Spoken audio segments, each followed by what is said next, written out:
Now, I bet you're wondering how I got myself in this position. What's happening, everybody? Apexinno sent me their haptic gun stocks for the Quest 3.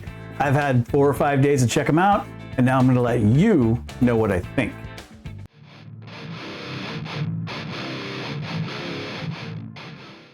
Before I get too far, I actually just announced I'm giving away a Quest 3S on launch day if I hit a certain goal. That Quest 3S is going to be given away to a Discord member, so I will leave a link to my Discord channel in the pinned comments and description. You can join us there and have your chance to win a Quest 3S. Now, typically gun haptics in a VR game are handled by software that works between the game and the actual piece of equipment that you're using. Apexinno kind of went a different route and simplified things a bit by just having the haptics as part of the gun and the controller that works with it. So the game really isn't involved with the haptics at all. In the box, you get 2 haptic gun stocks. More on these in a sec.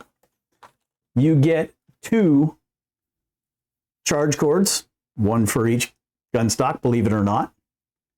And you get the all-important instruction booklet. With the gun stocks, you have a 3-position switch. On the bottom is off. When it's powered on, it'll light up on the side. You can see, looks like 1 LED in there on camera, but it's 4, just to let you know. In the top position, you have single shot mode. Each time I pull the trigger, you hear a shot. I'll put that up to the mic. I don't know if that's going to really do it justice, but I gave it a shot. Then you go in full auto mode.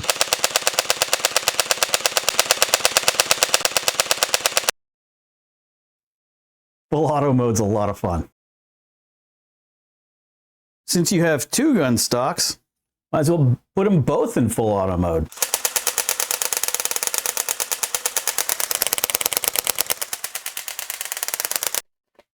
That's what it sounds like. Again, I'm not sure how it's going to pick up on microphone, but I gave it my best shot.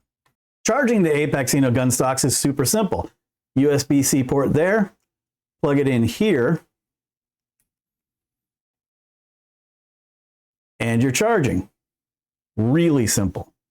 These are the fairly clear latch mechanisms that are going to hold your controller in place.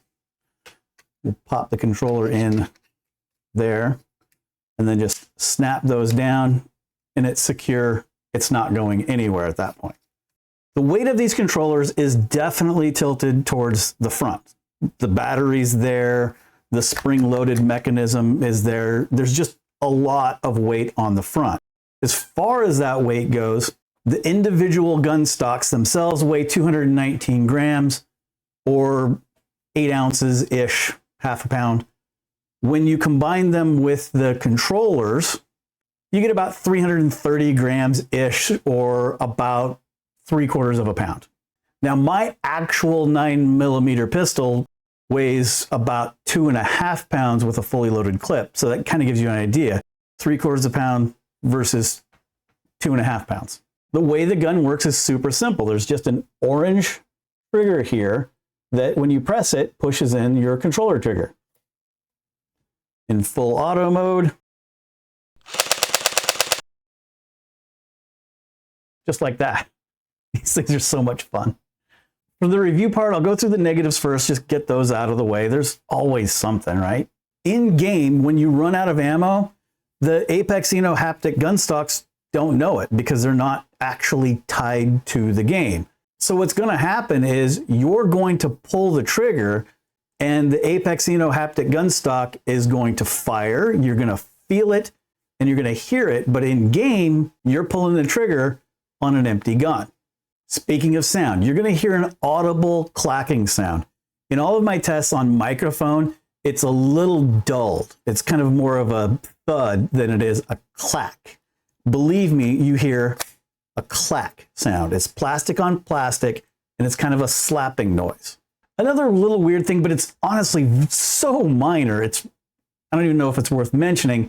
In auto mode, you're never going to match the actual cadence to the rapid fire of a machine gun. It's always just going to be a little bit off because there's probably no gun in the world that fires exactly at the same tempo as the apexinno haptic guns do. But believe me, it doesn't really matter. You're just feeling the gun going off and it feels really good. It doesn't have to be perfect. Another little nitpick about having two of them if you're dual wielding. Now for games like Pistol Whip, awesome. Really awesome. If you're a Pistol Whip fanatic, get them, don't hesitate, just jump on it. But for other games, you might actually not want to use both at the same time. And here's why.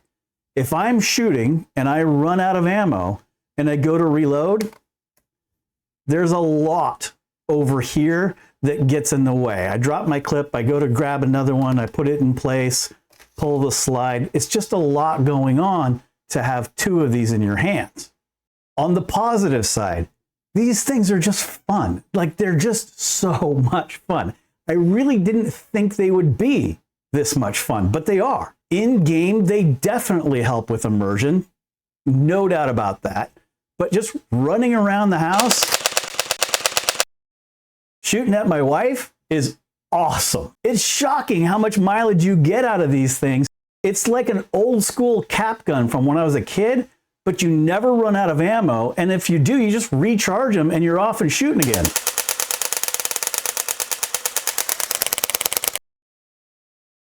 I'm telling you, they're fun. So here's my suggestion for apexinno. Apexinno, by the way, I figured it out, stands for Apex Innovations. Took me a while on that one.